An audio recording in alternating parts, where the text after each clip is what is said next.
So a while ago, I built out this GameCube here, which I called my ultimate GameCube. It's the GameCube I've been using since then because it is the one that I installed the SD card reader inside, and I've left it hooked up with like the Eon HDMI adapter on the back, and I use a Wavebird wireless controller. So for the most part, it's actually a pretty good system to use to play through all of my GameCube games without having to take the disc and pop it in every time. Having this little SD card reader all the way in here has made it a lot easier to change between games, and the loading times have been better, and the system's even been quieter because you don't have the disk drive that's always reading. But I wanted to come back to it and finally complete it, and that's what we're gonna do today. Now you might be wondering what I mean exactly by I'm gonna complete the system, because technically it works fine. It's completely usable for what I need it to be, but there are a few things I wanted to change up here. One, I wanted to have at least a holder inside here to not make this be just so hollow inside, and I did get a piece for that we're gonna take a look at and install. And I wanted to make the system quieter, because while it is technically quieter without that disk drive, I wanted to change out the fan with something much more modern. So if you guys enjoyed the video, make sure you like it down below and subscribe here if you're new to the Spawnwave channel. Now this is the Platinum GameCube, and it does have some wear to it, but you know what? I grew up using this color, this Platinum style GameCube, and because it's something I'm mostly just gonna be using and not putting up on a shelf somewhere to display, I don't mind if it's kind of worn. I have a lot of nostalgia in this this color GameCube, so maybe someday in the future I'll get a new shelf for this and make it look all nice and pretty and all of that, but I'm mostly interested in completing and making it much more functional. In this instance, I wanted to have this piece installed, which is our 3D printed SD card extender. It'll make it a lot easier to get to the SD card because it faces you, and you don't have to like reach down here and try to grab the SD card out without messing with the board too much. That's kind of in place with a couple of screws. And then I also have our new fan and fan shroud, which here's the fan shroud. And this I had ordered from Laser Bear, I believe. I'll leave a link to that website down below. They have this up for sale, as well as an adapter that will allow us to use a 50 millimeter fan of our choice. And I did choose this one here. That should work. Well, I guess we'll find out if it works. This is the Fractal Silent Series R3. All right, after you get the 4 game bit screws out, we'll of course lift this off here, and there's our familiar board that we installed. It's actually come loose a bit because when I would go to remove this, sometimes it wouldn't quite get out too easily, and have to pull on it a bit to get it out of there, and it would loosen this up somewhat because there are screws, and then there are kind of nuts and bolts underneath of it that it screws into to hold it down. So when I take this out to get I'll get the fan out and all of this, and I'll double check these and make sure it's completely secure. But the good thing is when I do install this guy, as you'll see, it'll sit down here, we'll screw it in with a couple of screws, and I won't then have to touch this board at all anymore. Now we do have our fan here that we're gonna replace. We will come back to that as we put everything back together. But basically our fan shroud is going to replace this guy here. It's going to have the power button and the power plug board go on top of that. And then our fan is going to sit in here. I'm trying to figure out how this cable is going to route in. I guess I can sort of go down and through here.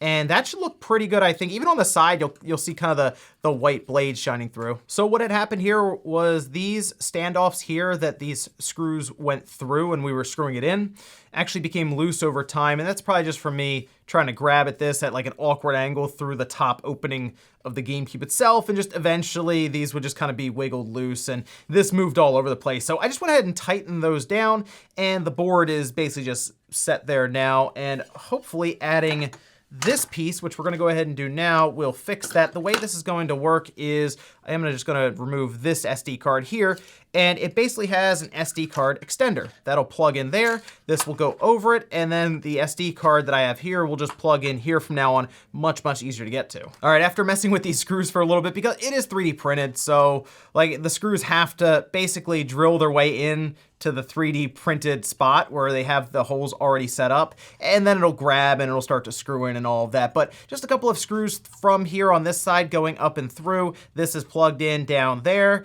and overall I think that looks pretty good. All right, now to look at the fan. So this is the old fan here, and I did remove the power board from back here where the fan plugs in, and then we have the power from the bottom run up and plug into this. And this is the new fan shroud here. It's just one screw to move that board over.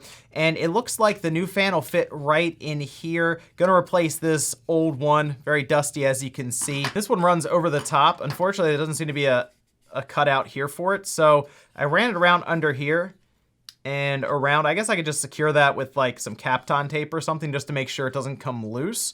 But it seems all right there. And there we have our fan here. Like I said, I'm gonna tape this cable down. Usually I wouldn't put it down through here, but there's like, I don't really know where else to put it.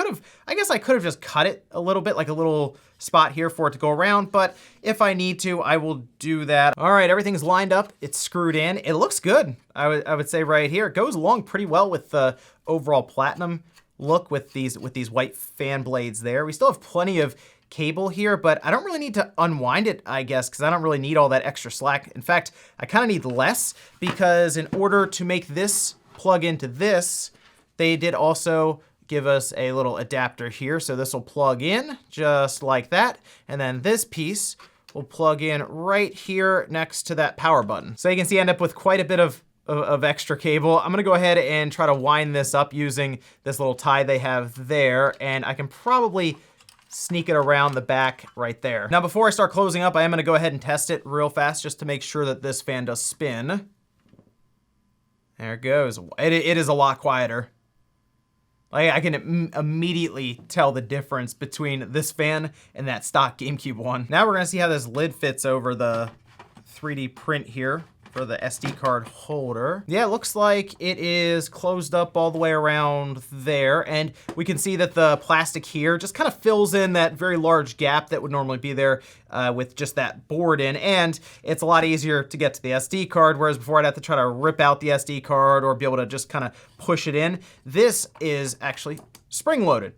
So it's easier to kind of get it in and out when you want to change or add games to it. All right, the GameCube is all back together. And you know what? I think all of that was worth it. This is, I believe, as far as I really need to go with this GameCube at this time. These are the things I just wanted to get done with it to finish out the ultimate GameCube at this time. The biggest difference certainly is that fan. I ran a quick test with a sound meter before I changed it out using the stock GameCube fan, and based on the noise level, noise floor in the room at the time, it was much, much louder, obviously, when you turn the system on.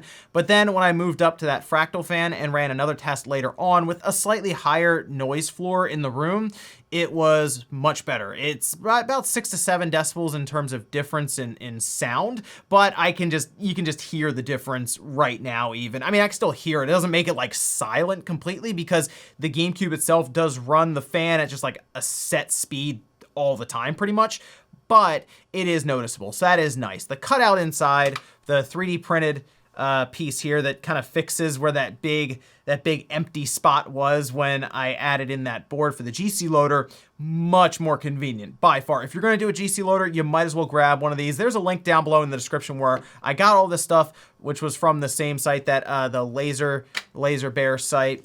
And the GC loader is awesome as it is, but to have all of this done here, the ability to go into a menu, pick out any of the games that I have loaded onto that SD card that obviously I do own as we've been building the collection here, much nicer to have all of that. Very convenient. But let me know what you guys think about this down below. I think the coolest thing is that we still have the ability to do stuff like take a newer fractal fan, higher quality, better overall than what was in there before for the GameCube, and change it out. These are still things that are actively going on and you can buy brand new. So really cool to see that. Still a lot of things that I might do with the GameCube down the road. I just wanted to keep this mostly stock looking in this kind of beat up platinum case. I still have that nostalgia for it, but doing things like changing the front LED out or adding LEDs in the controller slots or different things, still something I'll keep in mind going forward if we want to do like a full customized, really cool looking GameCube. But thanks guys for watching. Make sure you like the video on the way out if you enjoyed it, dislike it if not, and I'll see you next time.